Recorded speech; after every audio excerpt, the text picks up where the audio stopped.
Welcome to all of you. तो हम लोग आज इलेक्ट्रोमैग्नेटिक इंडक्शन की तीसरी क्लास में एक साथ हैं। हम लोग पिछले क्लासेस में देख चुके हैं कि इलेक्ट्रोमैग्नेटिक इंडक्शन क्यों होता है। जब हम किसी कंडक्टर को किसी मैग्नेटिक फील्ड में चलाते हैं, मूव करते हैं, तो चार्जेज का रीडिस्ट्रीब्यूशन होता है और रीडिस्ट्रीब्यूशन की वजह से एक ईएमएफ पैदा होता है और अगर हम मौका देंगे तो उस ईएमएफ से करंट बनाया जा सकता है। आप चाहे तो नहीं भी दें, हो सकता है आप करंट ना चाहें, ईएमएफ बन के रहेगा। तो उस संबंध में हम लोगों ने एक चीज़ पढ़ी थी पिछले क्लास में, वो ये थी कि अगर इस तरह का एक लूप बनाया जाए, ध्यान दीजिए, अगर इस तरह का एक लूप बनाया जाए जिसमें ये जो रॉड है लेंथ L और रेसिस्टेंस R की, अगर इस लूप को इस मैग्नेटिक फील्ड में B में अगर हम इस रॉड को चलाते हैं, ध्यान दीजिएगा ये हम लोग पढ़ चुके हैं, अगर लेंथ L रेसिस्टेंस R की रॉड है और मैग्नेटिक फील्ड B है और अगर हम इसको चलाते हैं भी स्पीड से, अगर हम इसको चलाते हैं तो हमने ये पाया था कि इस रॉड के अंदर एक ईएमएफ पैदा हो जाता है और वो ईएमएफ होता है BLV और डायरेक्शन आप इसका देख रहे हैं। ध्यान दीजिएगा कि जब भी आप BLV लिखते हैं तो डायरेक्शन आपके मन में क्लियर होना चाहिए, अदरवाइज आप B क्रॉस V लिखें या V क्रॉस B, जो भी तरीका होता है क्रॉस प्रोडक्ट करके उसको यूज करके लिखें।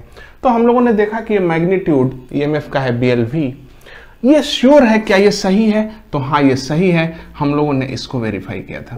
तो आज हम लोग फिर से, जैसा कि पिछले क्लास में तय हुआ था, इसी चीज को एक दूसरे नजरिए से देखने जा रहे हैं। क्या आप कह सकते हैं कि ईएमएफ E बराबर होगा BL और मान लीजिए कि इस पॉइंट पे वेलोसिटी V है और यहाँ पे मान लीजिए डिस्टेंस x है, तो क्या हम इसको dx/dt लिख सकते हैं? हम V को dx/dt भी लिख सकते हैं क्योंकि x चेंज हो रहा है। इसको ऐसा भी तो लिख सकते हैं B d/dt Lx।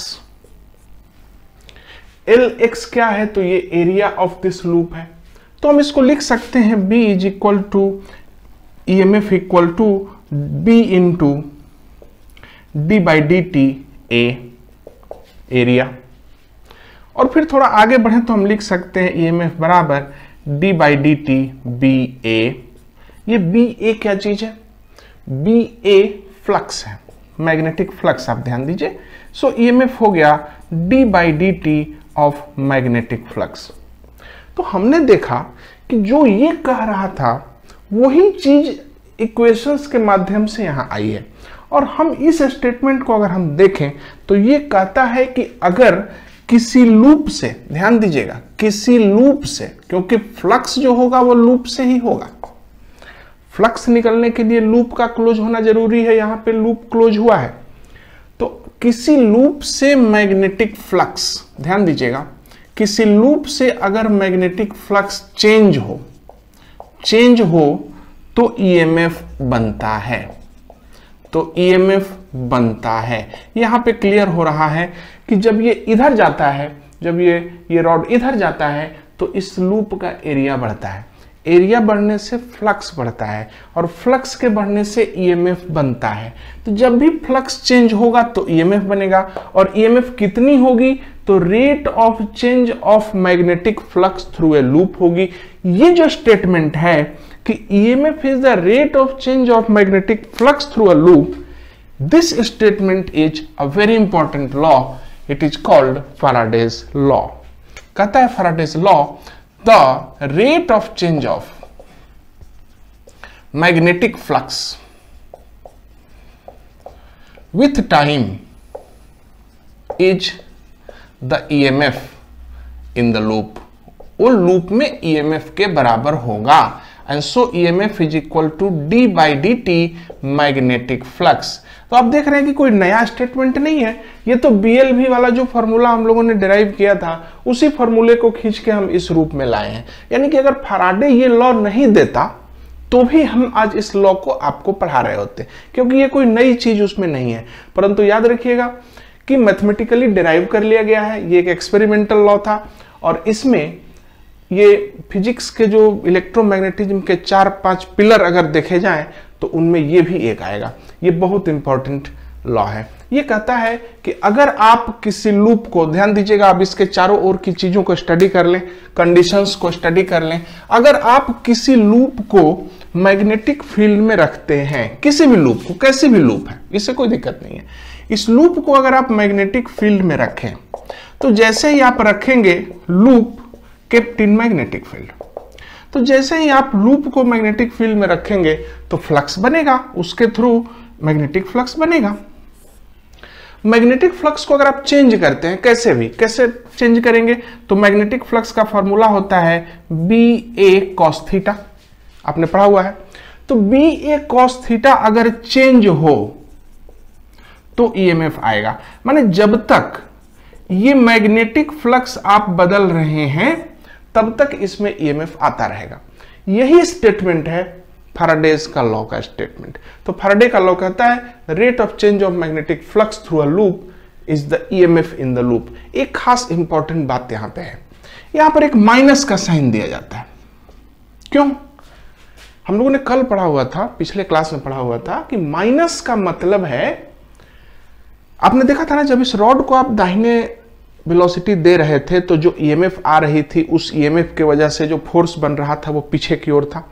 इसका मतलब है कि नेचर या सिस्टम जो कुछ भी है वो इस फ्लक्स में होने वाले चेंज को रोकना चाहता है, और ये इसी बात को डिनोट करता है। ये माइनस का साइन कहता है कि the EMF will be in such a way, EMF ऐसा होगा, उस डायरेक्शन में होगा that it will oppose the change in the flux. Change in the flux को अपोज करेगा, फ्लक्स में चेंज होना पसंद नहीं करेगा। ये तो कोई भी जानता है, कोई भी आदमी, किसी भी आदमी को ये मालूम है दुनिया की हर ऑब्जेक्ट में इनर्शिया होती है।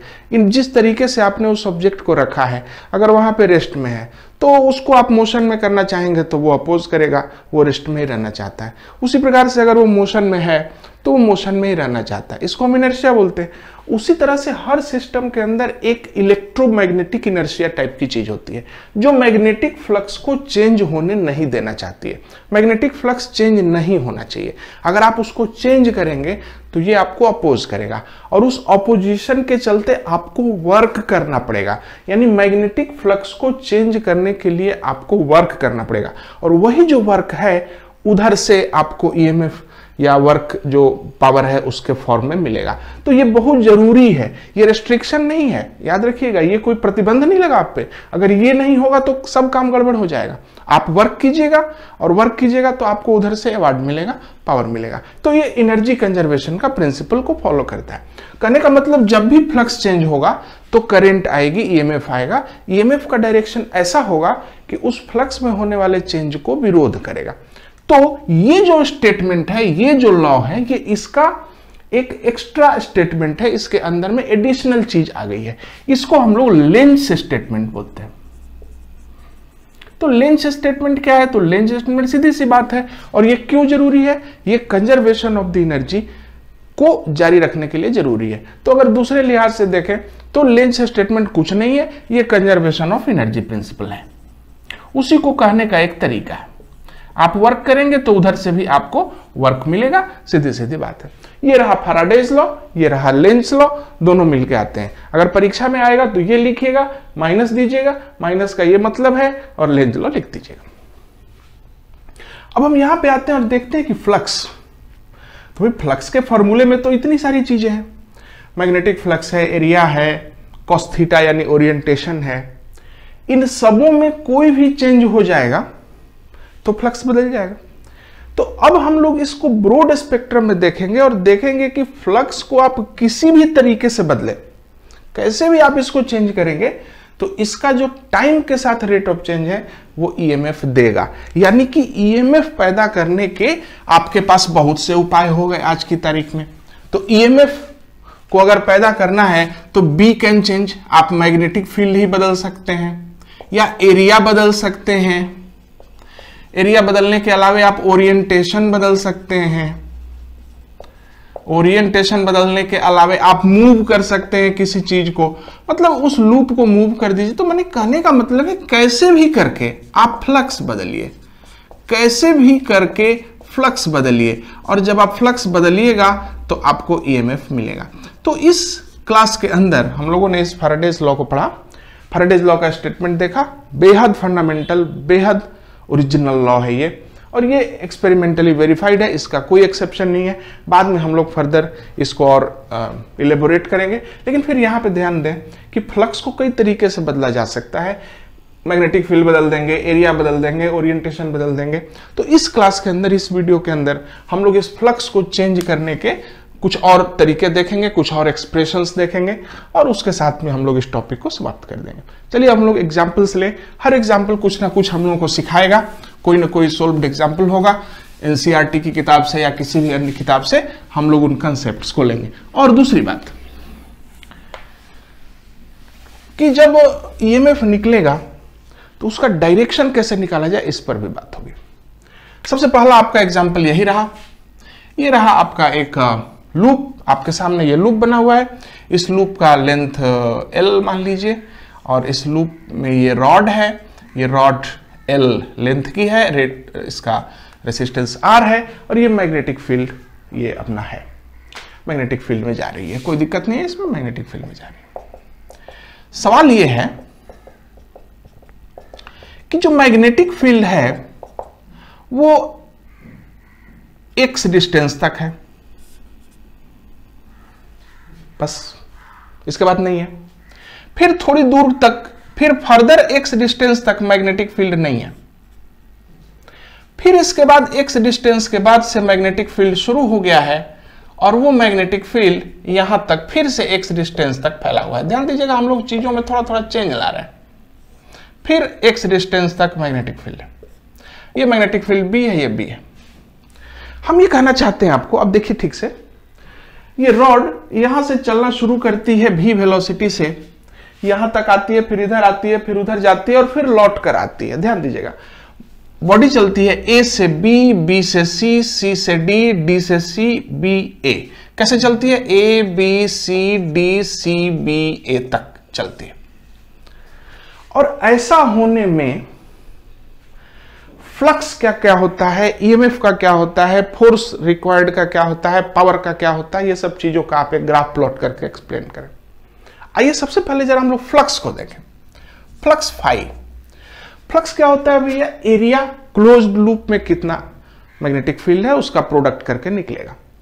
बताइए, तो जब x डिस्टेंस पे है तो ये फ्लक्स कितना होगा? फिलहाल तो फ्लक्स जो भी होगा, जब ये रॉड इधर रहेगी नजदीक में इस जगह पे, तो फिर आप देख सकते हैं कि शुरू में, ध्यान दीजिए, इसको मैं पूरा ही खींच दे रहा हूं। हाँ, ध्यान दीजिए कि जब ये रॉड यहां है तब तो एरिया ही नहीं है, जीरो एरिया है, तो ऐसे में फ्लक्स जीरो होगा।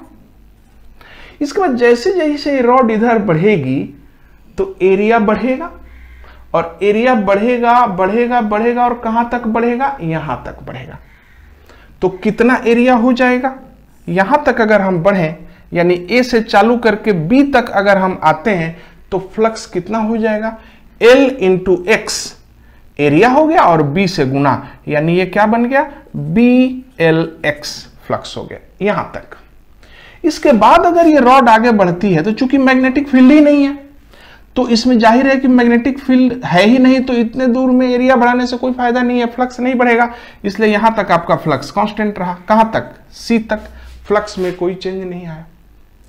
लेकिन C से D जाइएगा तो फिर अब फ्लक्स बढ़ना शुरू हो जाएगा, क्योंकि यहां पे और मैग्नेटिक फील्ड लाइनें हैं। तो C से D तक और जब आप बढ़ेंगे तो फिर से फ्लक्स बढ़ेगा। और कितना बढ़ेगा? तो जब आप D पे आ जाएंगे, इस जगह पे जब आप D पर आ जाएंगे तो ये फ्लक्स टोटल कितना हो जाएगा? ठीक से देख लीजिए, LX यानी 2BLX, ये टोटल फ्लक्स हो गया D तक। D के बाद जब ये वापस लौटेगा तो D से C, फिर फ्लक्स घटेगा। आप देख लीजिए यहां तक आ गया और इसके बाद C से B तक कोई फ्लक्स नहीं रहेगा और फिर कोई चेंज नहीं आएगा और फिर B से A तक में ये जीरो हो जाएगा। इस तरह से आप देख सकते हैं DCBA, हम लोगों ने इसको देखा। फ्लक्स A से B तक बढ़ा, फिर कांस्टेंट हो गया, फिर बढ़ा, फिर घटा, यहां के आने के बाद वापस आएगा तो फिर फ्लक्स घटेगा और फिर यहां तक कुछ नहीं हुआ, कांस्टेंट, और फिर घट के जीरो। यानी देख रहे हैं आपकी फ्लक्स बढ़ रहा है, कांस्टेंट है, बढ़ रहा है, घट रहा है, कांस्टेंट है। कहने का मतलब आप समझ गए होंगे कि कब फ्लक्स चेंज हो रहा है और कब फ्लक्स चेंज नहीं हो रहा है। अब ध्यान दीजिए, ईएमएफ तो भैया तभी आएगा, ईएमएफ तो तभी आएगा जब फ्लक्स चेंज होगा। ध्यान दीजिए, फ्लक्स होने से नहीं होगा, फ्लक्स को चेंज होना जरूरी है। फ्लक्स चेंज कहां हो रहा है? फ्लक्स यहां चेंज हो रहा है। ए से बी के बीच ईएमएफ आएगा, यहां से यहां के बीच ईएमएफ आएगा, क्योंकि फ्लक्स चेंज हो रहा है। कितना ईएमएफ आएगा आप जानते हैं? कितना ईएमएफ? बीएलवी है, तो ए से बी के बीच में ईएमएफ आएगा बीएलवी। अब डायरेक्शन किधर आएगा? आप जानते हैं कि ईएमएफ का फॉर्मूला होगा minus D phi B by D T, यानी डी फाई बी यानी कि rate of change of flux अगर पॉजिटिव होगा तो ईएमएफ का साइड निगेटिव लेंगे। तो यहां पे फ्लक्स तो बढ़ रहा है, फ्लक्स बढ़ने का मतलब है कि D phi by D T positive है, तो ईएमएफ हम निगेटिव ले लेंगे। ए से बी तक हमने ईएमएफ को निगेटिव ले लिया और ईएमएफ कितना है? बीएलवी है। फिर बी से सी तक तो फ्लक्स चेंज नहीं हुआ, इसीलिए यहां पे ईएमएफ नहीं आएगा। फिर सी से डी के बीच फिर से फ्लक्स बढ़ा है, तो फिर से ईएमएफ आएगा वही निगेटिव डायरेक्शन में, डी तक आएगा। डी तक फ्लक्स बढ़ा, अचानक डी के बाद फ्लक्स घटने लगा। तो जब घटने लगा तो इसका मतलब है कि D phi by D T negative होगा, लेकिन तब ईएमएफ पॉजिटिव होगा। इसलिए यहां से तुरंत आप ईएमएफ को उस साइड लेके चले जाएं और आप देख लीजिए डी से सी तक, ध्यान दीजिए, सी से डी तक फ्लक्स बढ़ा, ईएमएफ निगेटिव, डी से सी तक फ्लक्स घटा, ईएमएफ पॉजिटिव, और फिर सी से बी तक फिर से जीरो हो गया और यहां तक जीरो हो गया, और फिर बी से ए तक फिर से फ्लक्स वही रहा, फिर मामला खत्म हो गया। तो आप देख रहे हैं किस तरह से हम लोग ईएमएफ को लिख रहे हैं। ध्यान दीजिएगा, साइन का भी ध्यान रखिएगा, परीक्षा में ये बातें कई बार आती हैं। ईएमएफ के बाद आता है what is the force required to make this rod move. आप जानते हैं पिछले क्लास में आपने पढ़ा था कि जब जब ये रॉड मैग्नेटिक फील्ड में चलेगी, चूंकि करंट है इसलिए करंट की वजह से हमको एक फोर्स लगाना पड़ेगा, B square L square V by R, यही फॉर्मूला है फोर्स का। तो जब तक ये इधर है फोर्स आपको लगाना पड़ेगा।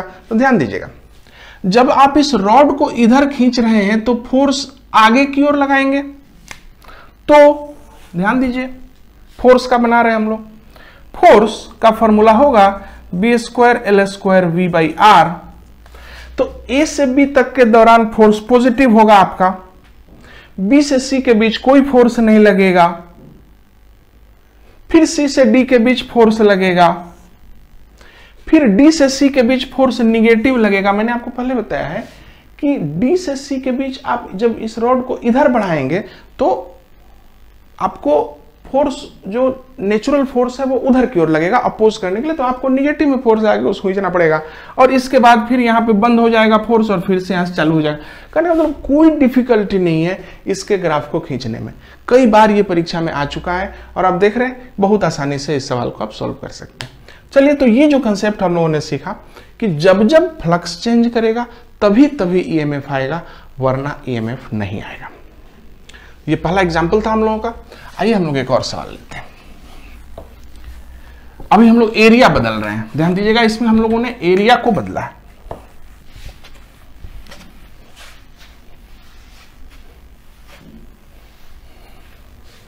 क्वेश्चन है,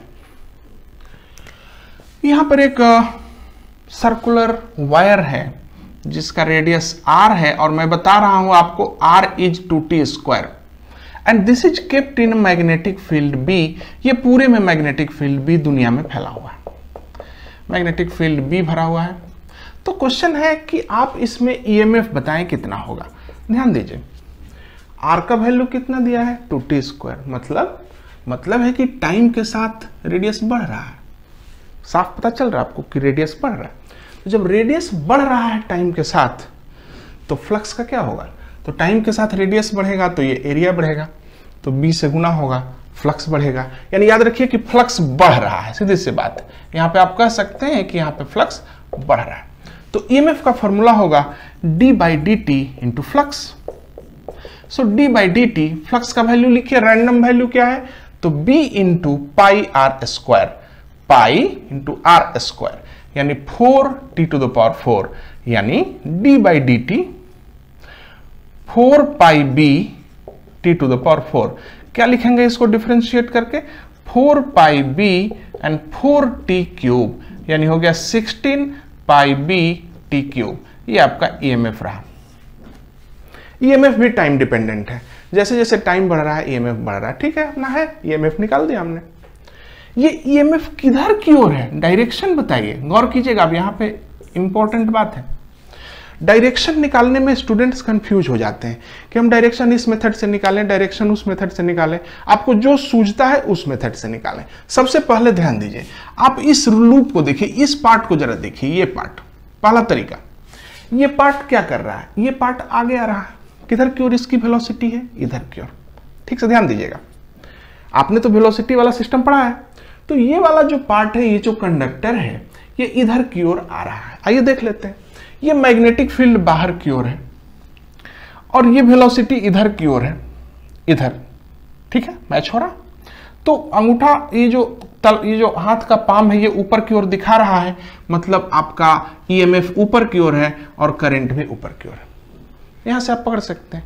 या फिर किसी और तरीके से, जैसे यहां पे भी अगर आप चेक करेंगे तो यहां पे मैग्नेटिक फील्ड आपका बाहर की ओर है, मैग्नेटिक फील्ड बाहर की ओर है, और ये जो लूप है ये आगे की ओर, उधर की ओर बढ़ रही है। मतलब आप उधर की ओर बढ़ा दें इसको तो आप देख रहे हैं कि ये नीचे की ओर आ रहा है, इसका मतलब ईएमएफ इधर नीचे की ओर है। कहने का मतलब देखिए, आप डायरेक्शन कितनी आसानी से बता सकते हैं। ये कोई इशू ही नहीं है, दाहिना हाथ रेडी रखिए, तुरंत डायरेक्शन पता चलेगा। या पहला मेथड से आपने समझ लिया कैसे बनेगा। दूसरा मेथड जो है वो भी एक अच्छा मेथड है। वो कहता है कि ठीक से सोचिए कि इसमें फ्लक्स क्या कर रहा है। तो फ्लक्स बढ़ रहा है। फ्लक्स किधर की ओर है, फ्लक्स बाहर की ओर है। मैग्नेटिक फील्ड जिधर होता है उधर की ओर फ्लक्स होता है। तो ये बढ़ रहा है, यानी मैग्नेटिक फ्लक्स बाहर की ओर है, बढ़ रहा है। तो बाहर की ओर फ्लक्स बढ़ रहा है। ये सिस्टम नहीं चाहेगा कि बाहर की ओर फ्लक्स बढ़े, इसलिए सिस्टम ऐसा करंट बनाएगा कि उस करंट का मैग्नेटिक फ्लक्स अंदर की ओर हो। बढ़ता हुआ फ्लक्स को रोकने के लिए अपोजिट फ्लक्स बनना चाहिए। तो करंट कैसी देंगे कि अंदर की ओर मैग्नेटिक फील्ड आवे, तो करंट ऐसी देंगे ताकि अंदर की ओर मैग्नेटिक फील्ड आवे। आप ठीक से देख लीजिए, इस करंट का मैग्नेटिक फील्ड अंदर की ओर है। तो जब आप फ्लक्स बढ़ाइएगा तो उस फ्लक्स को रोकने के लिए अपोजिट फील्ड बनाएगा करंट। इस प्रकार से आप पता लगा सकते हैं कि करंट का कौन सा डायरेक्शन उचित है। हम लोग एक और सवाल लेंगे इस पे, ध्यान दीजिएगा, डायरेक्शन पे गौर कीजिएगा हमेशा कि फ्लक्स बढ़ेगा या घटेगा तो उस बढ़ते हुए या घटते हुए फ्लक्स को रोकने के लिए करंट बनेगी, वो करंट आएगी। एक इंपॉर्टेंट सवाल हम लोग लेते हैं। यहां पर एक दीवार है और उस दीवार पे एक रॉड रखा है इस तरह से। ये अभी थीटा एंगल है और यहां पे सब तरफ मैग्नेटिक फील्ड भी है। मेरा सवाल है कि एल लेंथ की रॉड का निचला हिस्सा अगर v वेलोसिटी से खिसक रहा है तो इसमें क्या ईएमएफ है इस सिस्टम में। ये मान लीजिए कंडक्टिंग दीवारें हैं, सब कुछ कंडक्टिंग है। तो आप हमको ये बताएं कि अगर इस प्रकार की एक रॉड हो जो इस प्रकार की दीवारों पर या इस वायर पे फिसल के गिर रहा हो, तो ये जब भी वेलोसिटी से चल रहा है तो आप इसके अंदर पाया जाने वाला ईएमएफ बताएं। बहुत आसान है। सबसे पहले आप फ्लक्स बताएं। तो फ्लक्स कितना है, फ्लक्स होगा मैग्नेटिक फील्ड गुने एरिया हाफ इनटू, ठीक से देखिएगा, ये एल है, थीटा है, तो ये एल कॉस थीटा होगा और ये एल साइन थीटा होगा, यानी हो जाएगा L square sine theta cos theta. अब ऐसा करते हैं, 2 से अगर गुना भाग कर दें ऊपर नीचे तो हो जाएगा बी एल स्क्वायर, और नीचे ये 2 साइन थीटा कॉस थीटा को लिखेंगे साइन 2 थीटा बाई 4। ये फ्लक्स बन गया। और ईएमएफ करने के लिए आपको फ्लक्स का रेट ऑफ चेंज निकालना पड़ेगा, तो आपको लिखना पड़ेगा B L square by 4, sine 2 theta को लिखेंगे 2 cos 2 theta into D theta by D T लिखेंगे, क्योंकि आपने इसको टाइम के रिस्पेक्ट में चेंज करना। तो इस तरह से आप इसको काट दीजिए, आंसर आएगा B L square by 2 cos 2 theta into D theta by D T EMF. यहां गड़बड़ सिर्फ ये है कि D theta by D T quantity आपको दी हुई नहीं है, इसलिए हम इसको थोड़ा सब्स्टिट्यूट करने के बारे में सोचेंगे। कैसे सोचेंगे आप ध्यान दीजिए, D theta by D T कहां से आएगा। अच्छा, आप जानते हैं कि कॉस थीटा बराबर क्या होगा, कॉस थीटा बराबर होगा एक्स बाई एल। तो x बराबर क्या होगा, एल कॉस थीटा। तो dx बाई डी टी यानी कि v बराबर होगा एल कॉस थीटा का हो जाएगा L sine theta into D theta by D T. Sign हमने नहीं रखा क्योंकि डायरेक्शन के लिए हम अलग से उपाय खोजेंगे। तो v बराबर हुआ L sine theta D theta by D T. वो D theta by D T का वैल्यू यहाँ से पुट कर दीजिए, बराबर हो जाएगा v by L sine theta. आप ये पूरा एक्सप्रेशन को देख लीजिए और ये जो एक्सप्रेशन है ये आपका ईएमएफ होगा। आप देख लीजिए ये ईएमएफ कांस्टेंट नहीं है, ये ईएमएफ थीटा पर डिपेंड है। तो इस तरह से हम लोग देख रहे हैं कि इन सभी सवालों में जो हम लोगों ने देखे, इसमें हम लोगों ने एरिया को ही चेंज किया। एरिया को चेंज करने से मैग्नेटिक फ्लक्स बदलता है और मैग्नेटिक फ्लक्स के बदलने से ईएमएफ आती है। उस ईएमएफ का वैल्यू होगा D phi by D T. अब हम लोग देखें कि क्या जरूरी है कि हम लोग सिर्फ एरिया ही बदलेंगे या कुछ दूसरे उपाय भी हमारे पास हैं। बिल्कुल, आप फ्लक्स को कैसे भी चेंज करेंगे तो आपका ईएमएफ आएगा। जैसे एज फॉर एग्जांपल यहाँ पे करंट है, ध्यान दीजिएगा। आप धीरे धीरे हम लोग पॉपुलर सवालों की ओर बढ़ रहे हैं जो कि अक्सर सवाल पूछे जाते हैं। ये करंट कैरिंग कंडक्टर है जो आई इसका करंट है। यहां से एल डिस्टेंस दूर यहां पर एल साइज का एक लूप है, मेटल का बना हुआ वायर का लूप है। मेरा क्वेश्चन ये है, ये सिस्टम पे ध्यान दीजिए। मेरा क्वेश्चन ये है कि अच्छा एक बात बताइए कि ये जो करंट है, इस करंट का मैग्नेटिक फील्ड बनता होगा इसके अंदर में। तो अगर करंट ऊपर की ओर है तो इसका मैग्नेटिक फील्ड अंदर की ओर बनता होगा। तो जाहिर है कि ये पूरे एरिया में मैग्नेटिक फील्ड है और थोड़ा सा नॉन यूनिफॉर्म किस्म का मैग्नेटिक फील्ड है, परंतु मैग्नेटिक फील्ड तो है। गौर कीजिएगा। तो जब ये सिस्टम के अंदर, जब इस लूप के अंदर से मैग्नेटिक फील्ड पास हो रही है इसकी, तो क्या इसमें फ्लक्स है? बिल्कुल है। मैं कह रहा हूं कि अगर ये current, if current changes di by D T, कितना चेंज है इसमें? di by D T, then find EMF in the loop. तो अगर करंट चेंज करने लगे हम, तब तो करंट के चेंज होने से मैग्नेटिक फील्ड बदलेगी, और इवन इफ एरिया कांस्टेंट है देन मैग्नेटिक फील्ड के बदलने से ही उसके अंदर फ्लक्स चेंज होने लगेगा। तो आप इसके अंदर ईएमएफ बताइए। कोई बात नहीं, आप पहले फ्लक्स निकालिए। आपके पास एक ही मेथड है, पहले फ्लक्स निकालिए। फ्लक्स कैसे निकालेंगे? मैग्नेटिक फील्ड तो नॉन यूनिफॉर्म है, इसलिए आप ऐसा करें, एक्स डिस्टेंस पे जाएं और यहाँ पे dx नाम का एक छोटा सा पार्ट चुन लें, dx साइज का, dx विड्थ का। सबसे पहले यहाँ बताइए कि यहाँ पे मैग्नेटिक फील्ड कितना है। इस वाले हिस्से पे, छोटे वाले हिस्से पे मैग्नेटिक फील्ड मिलेगा mu naught I by 2 pi x. ये रहा मैग्नेटिक फील्ड।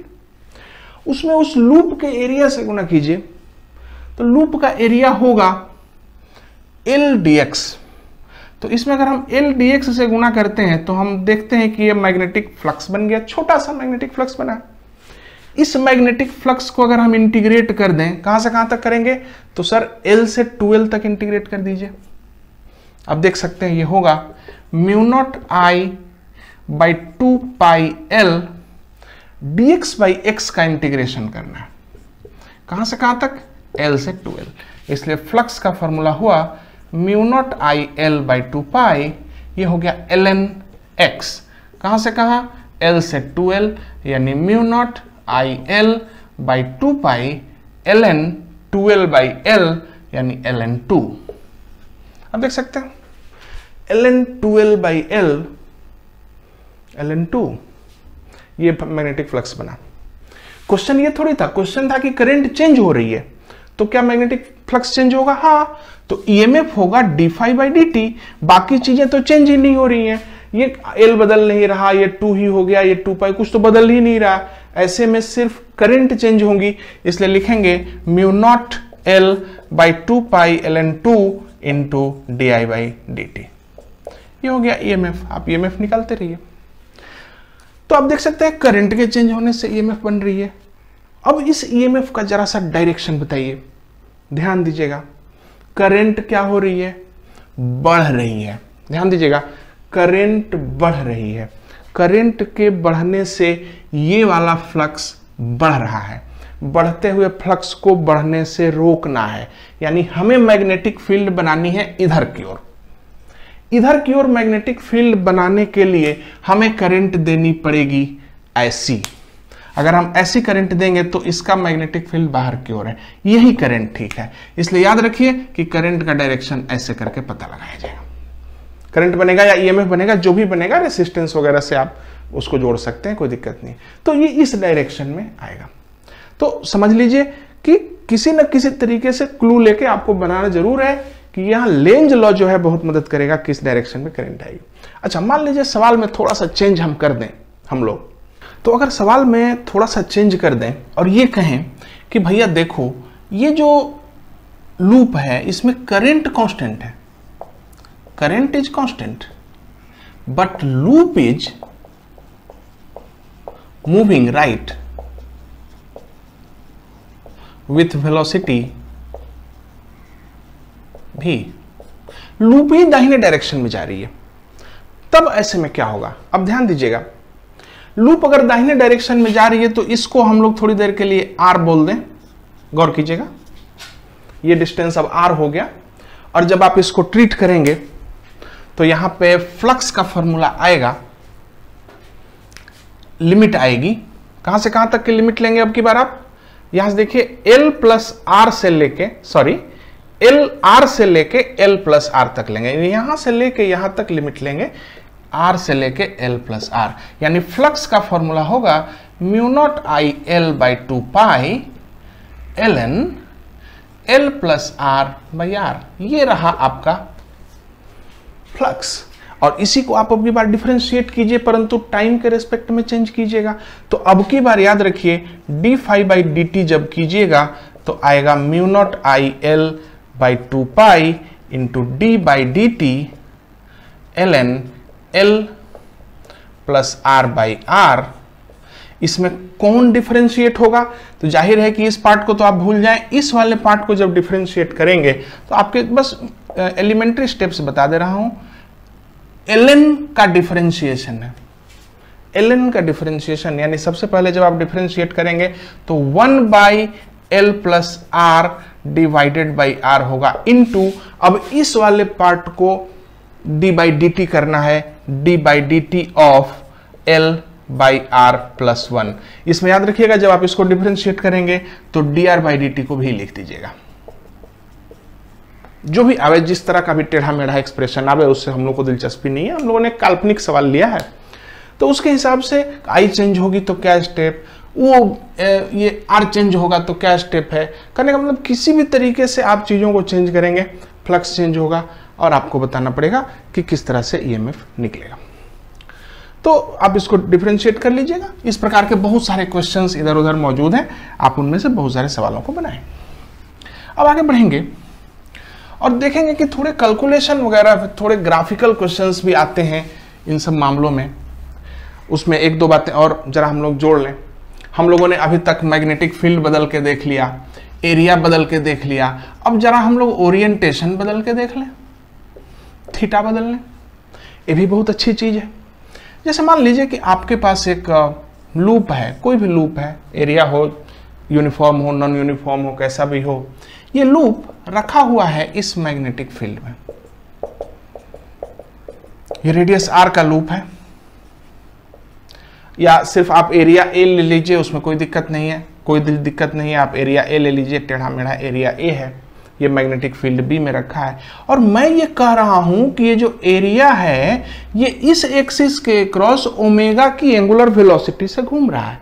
अब सोचिए आप, ये एरिया ऐसा है और जब ये घूमेगा ऐसे करके तो जाहिर है कि मैग्नेटिक फ्लक्स बदलेगा, क्योंकि मैग्नेटिक फील्ड अंदर की ओर जा रही है।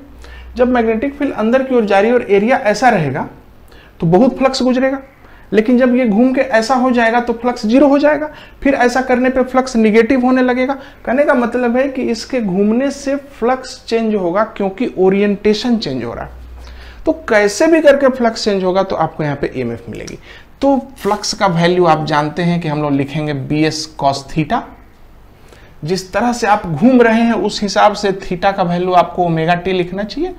Phi is equal to BA cos omega T. So EMF होगा D phi by D T, यानी BA omega sine omega T. यहां पे एक बात बहुत इंपॉर्टेंट है, ध्यान दीजिए, फ्लक्स साइनसॉइडल है, यानी फ्लक्स का मैक्सिमम वैल्यू है प्लस माइनस BA तक जाएगा। मैंने आपको बताया था ना, फ्लक्स मैक्सिमम बीए होगा, ऐसे होगा और ऐसे होगा, तो दोनों ही हालतों में फ्लक्स बीए है, प्लस बीए माइनस बीए, और इसके बाद जीरो तक जा रहा है। फ्लक्स प्लस बीए से घटते घटते जीरो जाता है, फिर जीरो से बढ़ते बढ़ते प्लस बीए तक आता है, फिर माइनस बीए की ओर जाता है, फिर प्लस बीए की ओर आता है। इस तरह से फ्लक्स लगातार बदल रहा है। जब ईएमएफ निकालते हैं तो ईएमएफ ऐसा आता है। इसका मतलब ईएमएफ का मैक्सिमम वैल्यू है बी ए ओमेगा प्लस माइनस, यानी ईएमएफ का मैक्सिमम वैल्यू आएगा प्लस बी ए ओमेगा, और फिर निगेटिव में भी आएगा माइनस बी ए ओमेगा, और वो भी वहां से लेके जीरो तक जाता है। यानी कि फ्लक्स होगा बी ए जीरो माइनस बी ए जीरो प्लस बी ए जीरो, ऐसे करके फ्लक्स चेंज हो रहा है दोनों डायरेक्शंस में। और ईएमएफ भी ऐसे ही चेंज हो रहा है, बी ए ओमेगा से घट के जीरो, फिर जीरो से और घट के माइनस बी ए ओमेगा, फिर जीरो होगा, फिर प्लस बी ए ओमेगा, फिर जीरो होगा, फिर माइनस बी ए ओमेगा। इस तरह से ईएमएफ चेंज हो रहा है। तो ये हो गया फ्लक्स और ये हो गया ईएमएफ। यहां पर जो मार्के की बात है उस पर ध्यान दीजिएगा। जब फ्लक्स मैक्सिमम है तो ईएमएफ निगेटिव। देख लीजिए, जब फ्लक्स का वैल्यू मैक्सिमम है, दैट मीन्स ये पार्ट जो होगा कॉस ओमेगा टी, ये पार्ट मैक्सिमम है, तो उस हालत में तो ईएमएफ चेंज ही नहीं होगा। यानी कि ध्यान दीजिएगा, बहुत इंपॉर्टेंट बात, जिस मोमेंट पर फ्लक्स का वैल्यू मैक्सिमम होता है उस हालत में rate of change of flux minimum होता है। यानी इस हालत में, अभी इस हालत में सबसे कम ईएमएफ होगा, परंतु जब ऐसा हो जाएगा तो फ्लक्स जीरो हो जाएगा, और जब फ्लक्स जीरो हो जाएगा तो rate of change of flux सबसे ज्यादा होगा। इसलिए याद रखिएगा, जब फ्लक्स जीरो होगा तो ईएमएफ मैक्सिमम होगा। डायरेक्शन जो भी हो वो अलग बात है, परंतु एक कंफ्यूजन स्टूडेंट्स के मन में रहती है कि बहुत ज्यादा फ्लक्स रहेगा तो बहुत ज्यादा ईएमएफ होगा। नहीं, फ्लक्स के ज्यादा रहने से कोई मतलब नहीं है, फ्लक्स के रेट ऑफ चेंज को देखना है, और rate of change of flux सामान्यतः ज्यादा तब होता है जब फ्लक्स का वैल्यू जीरो होता है। तो हम लोगों ने इस क्वेश्चन को भी बना के देखा, और ये हम लोग देख पा रहे हैं बहुत भारी नहीं है। चीजों को हल्का सा रेशनली अगर आप सोचेंगे तो आप सवालों को बना लेंगे और कंसेप्ट को भी समझ लेंगे। एक सवाल एनसीईआरटी में दिया हुआ है, उसके जैसा ही सवाल हम लोग डिस्कस कर रहे हैं। यहाँ पे कह रहा है कि बहुत ही दूर तक में एक मैग्नेटिक फील्ड है, अपना है यूनिफॉर्म मैग्नेटिक फील्ड है, इसमें हमें कोई दिक्कत नहीं है। कहता है कि ये एक लूप, ये इस तरह की एक लूप है, अभी बाहर है ये लूप, और धीरे धीरे ये लूप इसमें आती है और इधर से होते हुए इधर निकल जाती है। तो आप इस पूरे में हमें बताएं कि करंट किस तरह से दौड़ेगा। तो ध्यान दीजिए कि जब ये पूरी लूप बाहर है तो इसके चलने से कुछ नहीं होता, इसलिए इस हालत में ध्यान दीजिएगा, जब ये लूप पूरी तरह से बाहर है तो इसमें कोई करंट नहीं होगा। क्यों? कोई ईएमएफ नहीं होगा, क्योंकि बाहर है, अभी भी मैग्नेटिक फ्लक्स जीरो है, थोड़ी देर बाद भी मैग्नेटिक फ्लक्स जीरो है, तो मैग्नेटिक फ्लक्स चेंज ही नहीं कर रहा तो कुछ नहीं होगा। लेकिन जैसे ही इसका एक हिस्सा अंदर एंट्री करेगा, गौर कीजिएगा, इसका एक हिस्सा अंदर एंट्री कर गया है, अभी दूसरा हिस्सा इधर ही है। माने इंटर करते समय भी वेलोसिटी से अगर मान लीजिए इंटर कर रहा है, तो ठीक से देखिए कि अब तो अंदर घुस गए आप इसमें, तो लाइनें बन गई, फ्लक्स बन गया। फ्लक्स बन ही नहीं गया, आप अंदर आ रहे हैं इसलिए फ्लक्स बढ़ रहा है। तो किस तरह से इसमें ईएमएफ आएगा? आप इस पार्ट को देखिए, आप इधर उधर ना देखिए, इस पार्ट को देखिए। ये पार्ट एक कंडक्टर है, मैग्नेटिक फील्ड में है, किधर जा रहा है? उधर जा रहा है। तो आप बताइए, ये रहा मैग्नेटिक फील्ड और ये अंगूठा बता रहा है कंडक्टर का डायरेक्शन, तो आपको तो फोर्स ऊपर की ओर दिख रही है, पॉजिटिव चार्ज पे लगने वाली फोर्स, इसलिए फोर्स ऊपर की ओर है, यानी ईएमएफ ऊपर की ओर है, और इस तरह से करंट बहेगी, ईएमएफ ऐसा होगा एंटी क्लॉकवाइज। जब तक ये अंदर जा रहा है तब तक, जब ये पूरी तरह से अंदर डूब गया तब तो इसमें जो फील्ड लाइनें हैं वो इसके खिसकने पे भी उतनी ही फील्ड लाइनें रहेंगी। अब जब एक बार आप पानी के अंदर डुबकी मार गए तो जितना भीगना था भीग चुके हैं, अब उससे ज्यादा नहीं भीग सकते। तो जब एक बार ये अंदर घुस गया तो अब इसके अंदर में टोटल मैग्नेटिक फ्लक्स चेंज नहीं करेगा, इसीलिए चेंज नहीं करेगा, इसलिए चलने के बावजूद इसमें कोई ईएमएफ नहीं आएगा। अब आप इसको कह सकते हैं कि सर इस वाले तरीके से बताइए। तो देखिए इस कंडक्टर के दो हिस्से हैं, एक यहां से यहां और एक यहां से यहां। ये वाला जो पार्ट है, ये पार्ट इधर जा रहा है, इसलिए इसमें ईएमएफ होगा इधर की ओर, और ये वाला पार्ट भी उधर ही जा रहा है, इसलिए इसमें भी ईएमएफ होगा ऊपर की ओर। ये दोनों ईएमएफ का डायरेक्शन उल्टा है, इसलिए दोनों मिलके 0 ईएमएफ बनाएंगे। किसी भी तरह से सोचेंगे आप सेम जगह पे पहुंचेंगे। अब जैसे ही ये इधर आता है, ध्यान दीजिएगा, बाहर निकलता है इधर की ओर। अब सोचिए, अब ये पार्ट तो बाहर निकल गया, तो बाहर निकलने के दौरान फिर से फ्लक्स घटने लगा। जब यहां पे देखते हैं हम, तो इस पार्ट को ठीक से देखिए कि ये पार्ट क्या कर रहा है, ये पार्ट आगे जा रहा है, इसलिए इसमें फिर से निकालिए पॉजिटिव चार्ज के ऊपर कैसा फोर्स होगा। तो मैग्नेटिक फील्ड अंदर है, इधर जा रहे हैं, उधर की ओर फोर्स है, यानी इस तरह से करंट आएगी। तो जब तक ये बाहर नहीं निकलता रहेगा, करंट इसमें क्लॉकवाइज होगी, और जब पूरी तरह से ये बाहर निकल जाएगा तो फिर से करंट 0 होगी। इसलिए याद रखिएगा, जैसे ही लूप मैग्नेटिक फ्लक्स फील्ड में घूमेगा, घुसेगा, तो घुसते समय आ रहा है ईएमएफ। पूरी तरह अंदर जब चला गया तो ईएमएफ नहीं आ रहा है, बिकॉज चेंज नहीं हो रहा फ्लक्स। और फिर जब बाहर निकल रहा है तो बाहर निकलते समय फिर से फ्लक्स चेंज कर रहा है, और तब फिर से आ रहा है ईएमएफ। और जब पूरी तरह से बाहर निकल जाता है तो फिर से फ्लक्स नहीं आ रहा है। गौर कीजिएगा, ईएमएफ तब आएगा जब मैग्नेटिक फ्लक्स चेंज होगा। चेंज होने से मतलब है मैग्नेटिक फ्लक्स के रहने से कोई मतलब नहीं है। इसलिए electromagnetic induction is about the change. तो ये सवाल तो एंडलेस हैं, कितने भी सवाल बना सकते हैं। मेरी सलाह है कि आप कोई भी किताब ले लें, उसमें से ऑब्जेक्टिव सवालों को देखें, किस प्रकार से फैराडेज लॉ के ऊपर में चीज़ें चेंज हो रही हैं। हर नया क्वेश्चन आपको अलग अलग चीज़ें बताएगा। एक्सप्रेशंस को ड्राइव करने से कभी डरिए मत। डायरेक्शन पे बहुत गौर कीजिए, डायरेक्शन पे आजकल बहुत सवाल आते हैं।